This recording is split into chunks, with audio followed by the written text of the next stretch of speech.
Dan seterusnya semua para kiai, para masyayikh, para habaib, seterusnya para alim soleh, khusus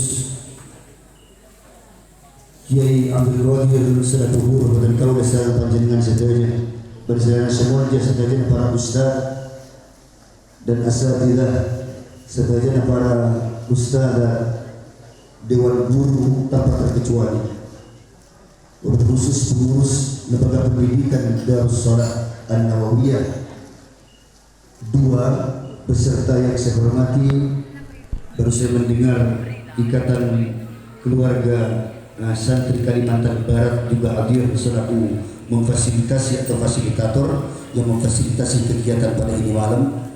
Kemudian yang saya hormati seluruh keluarga besar Pondok Pesantren Darus Salat dan alumni Darus Salat beserta seterusnya sederet sedulur pulau semua yang hadir tanpa terkecuali yang sangat-sangat saya muliakan, yang dirahmati Allah yang berbahagia.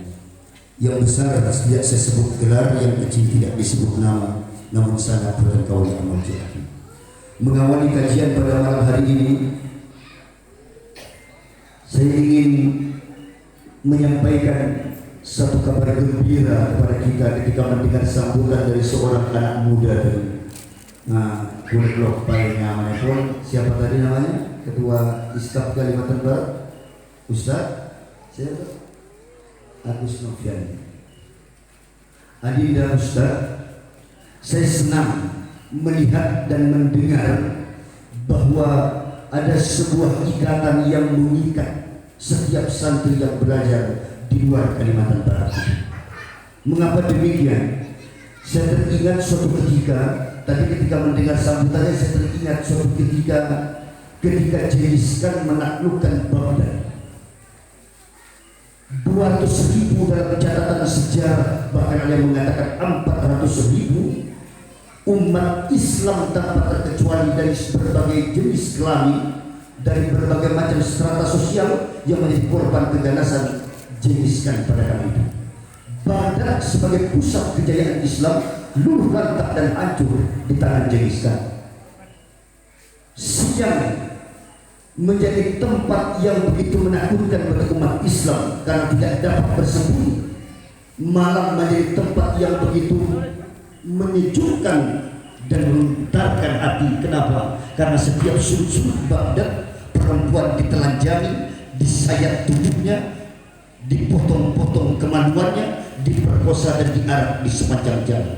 Ini berjalan sampai dengan Genghis Khan meninggalkan Baghdad dan dilanjutkan oleh Hulagukan keturunannya. Suatu ketika setelah hancur negeri Baghdad dan peradabannya, maka Hulagukan berniat meninggalkan Baghdad akan kembali ke kota Tibet, penguasa Cina daratan. Apa yang dikatakan oleh Hulagukan pada kali itu? Wahai seluruh penduduk Baghdad, aku akan hengkang kaki dari ini negeri kalian. Namun sebelum aku tinggalkan ini negeri, aku ingin bertemu dengan seorang saja. Siapa di antara kalian orang yang paling cerdas yang bisa menjawab pertanyaanku?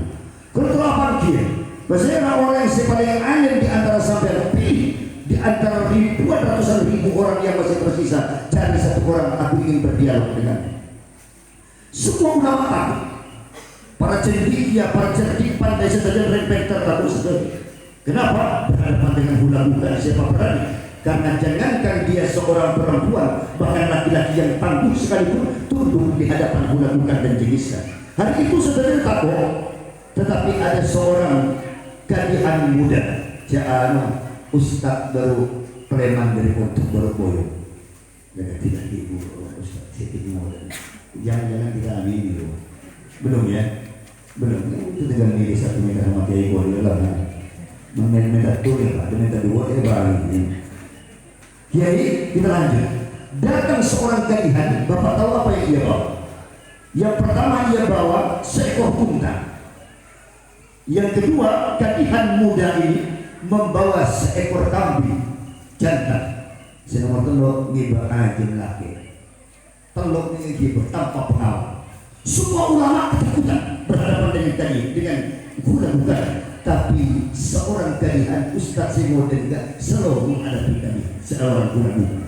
Sampai di istana, betapa terkejutnya penggawa melakukan ada seorang pemuda yang jenggot pun masih belum tumbuh, jatuh buang lagi, nggak dibuang sampai anak-anak kita mau keluar. Pada sebuah orang bertaruh si bu. Ya, itu jenggot belum tumbuh sampai ketika di hadapan para penggawa raja berkata, siapa yang maju itu? Seorang kalian wahai ulang. Siapa pemuda itu? Berdiri kalian muda. Apa kata ulang berkata? Hei, tidak adakah di negerimu Baghdad ini, yang katanya sumber peradaban Islam, seorang yang lebih pintar daripada engkau, seorang yang lebih gagah daripada engkau, seorang yang lebih besar tubuhnya daripada engkau, yang lebih luas pengetahuannya daripada engkau, yang suaranya lebih nyaring daripada engkau, yang lebih senior daripada engkau, yang jenggotnya nggak asal jadi yang bermain macam yang gumaro, jadi coba ya, mendengar pertanyaan itu, katihan muda tersenyum. Apa jawabannya? Wahai guna-guna, andai saudara ingin bertemu dengan yang lebih besar daripada aku sudah bawa dia.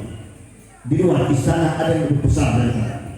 Kalau kau ingin bertemu dengan yang lebih nyaring suaranya, aku pun sudah bawa di luar sana. Kalau kau ingin bertemu dengan yang lebih alim daripada aku dengan menakar jenggot sebagai takaran kealiman, maka aku sudah membawa yang jenggotnya panjang di luar sana. Wah, guna-guna terkejut. Berarti dia datang tidak sebatang kara, dia datang membawa 3 pengawal. Si tunggu orang si lebih raja, kedua si paling nyaring suara, si nomor telur si paling kenceng jenggot. Kedua aku lakukan. Kalau demikian, hadapkan dia kepada aku. Masuk itu latihan, dibawalah seekor unta, seekor kambing, dan seekor ayam jantan. Bukan main emosi tersulut dan terpancing. Guna-guna berkata, kurang ajar kakek, engkau katanya siapa saya lebih raja. Ini kan tiba-tiba bertelur apa ya? Wahai guna-guna, sungguh dalam kami punya agama, besar kecil seorang tidak ditakar daripada besar tubuhnya. Fisik yang besar tapi tidak taat kepada Allah tidak berarti dalam penilaian Allah Subhanahu wa ta'ala.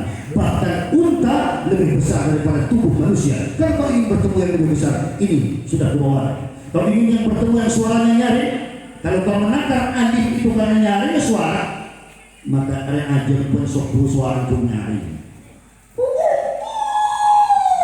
Sopu mipah suara dia kurang ajar. Ya, senomor kedua, kalau kau ingin bertemu dengan yang lebih alim dan takarannya jenggot, semakin panjang jenggotnya semakin alim, ada yang beda dan deklah, sebab harus alim. Itu kan sudah sadar ternyata yang di hadapannya bukanlah kedua istaf main-main.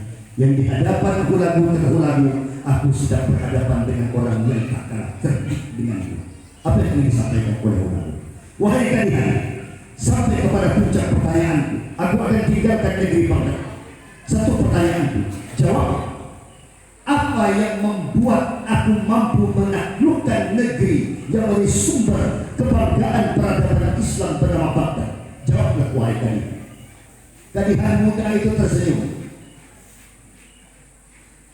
Kata kadihan, sungguh engkau menaklukkan negeri kami bukan karena engkau hebat wahai bulan, bukan karena hebatnya para tentara, bukan karena besarnya tubuh, terlatihnya para jenisari atau tentara, bukan karena hebatnya persenjataan. Sungguh engkau teramat lemah untuk menaklukkan kami. Tetapi sesungguhnya penaklukan yang engkau lakukan bukan karena hebatnya kalian, tapi karena kebutuhan kami sebagai bangsa yang mudah diadu domba dan dipecah belah satu sama lain. Bukan engkau yang hebat sehingga kami dapat ditaklukkan, tapi kami terlalu bukan. Kenapa? Karena kami mudah diadu domba satu sama lain. Dan saya bangga dengan sambutan tadi.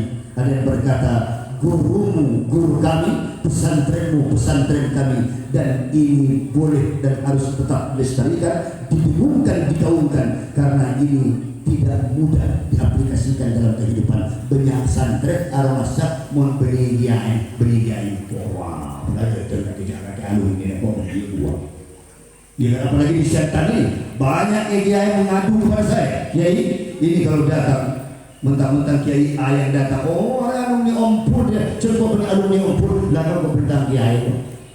Oh alumni Karongan, kok penyiar Karongan kok, alumni antum nih kok. Saya bukan alumni. Ini kebiasaan buruk dan doktrin seperti ini juga sudah mulai mengangkat, dan ini peluang bagi orang-orang yang ingin merusak generasi muda ini. Sebelum saya ingin